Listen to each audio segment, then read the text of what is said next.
എല്ലാവർക്കും ഹൃദ്യമായ നമസ്കാരം. രണ്ടാം മോദി സർക്കാരിന്റെ സുപ്രധാനമായ നീക്കങ്ങളിലൊന്നാണ് വഖഫ് അമെൻഡ്മെന്റ് ബിൽ 2024. ജോയിന്റ് പാർലമെന്ററി കമ്മിറ്റിയുടെ പഠനം കഴിഞ്ഞ് ലോക്സഭയും രാജ്യസഭയും പാസാക്കി രാഷ്ട്രപതി ദ്രൗപദി മുർമു ഒപ്പുവെച്ചതോടുകൂടി വഖഫ് അമെൻഡ്മെന്റ് ബില്ല് വഖഫ് അമെൻഡ്മെന്റ് നിയമമായി മാറിക്കഴിഞ്ഞു.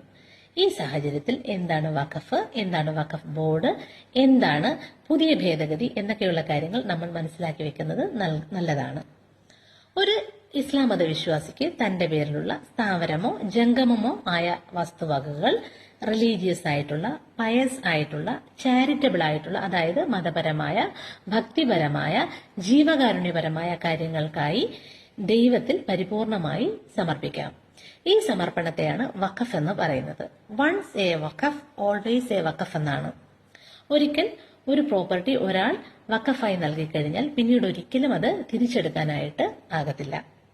മുത്തുവാലി എന്നയാളാണ് ഇത് നിയന്ത്രിക്കുന്നത്. എന്നാൽ അയാൾക്ക് ഈ വസ്തുവകകൾ തന്റെ ആവശ്യത്തിനായിട്ട് ഉപയോഗിക്കുവാനോ ലോൺ എടുക്കുവാനോ കൈമാറ്റം ചെയ്യുവാനോ സാധ്യമല്ല.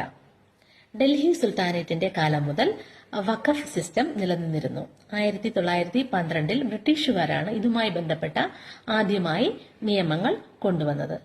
1954 രൂപം കൊണ്ട സെൻട്രൽ വഖഫ് ആക്ട് അനുസരിച്ച് സംസ്ഥാന തലത്തിൽ വഖഫ് പ്രോപ്പർട്ടികൾ മാനേജ് ചെയ്യുന്നതിലേക്കായി സംസ്ഥാന വഖഫ് ബോർഡുകൾ രൂപീകൃതമായി. കേന്ദ്രതലത്തിൽ സെൻട്രൽ വഖഫ് കൌൺസിലും രൂപീകൃതമായി. നിലവിൽ 2013 വഖഫ് അമെൻഡ്മെന്റ് ആക്ട് അനുസരിച്ചാണ് വഖഫ് സംബന്ധമായ എല്ലാ കാര്യങ്ങളും നിയന്ത്രിച്ച് പോന്നിരുന്നത്. 2024 ഈ അമെൻഡ്മെന്റ് ആക്ട് നിയമമായതോടുകൂടി ഇനി മുതൽ 2013 വഖഫ് അമെൻഡ്മെന്റ് ആക്ടിന് പകരം 2024 വഖഫ് അമെൻഡ്മെന്റ് ആക്ട് പ്രകാരമായിരിക്കും വഖഫ് സംബന്ധമായ എല്ലാ കാര്യങ്ങളും നിയന്ത്രിക്കുന്നത്. നന്ദി, നമസ്കാരം.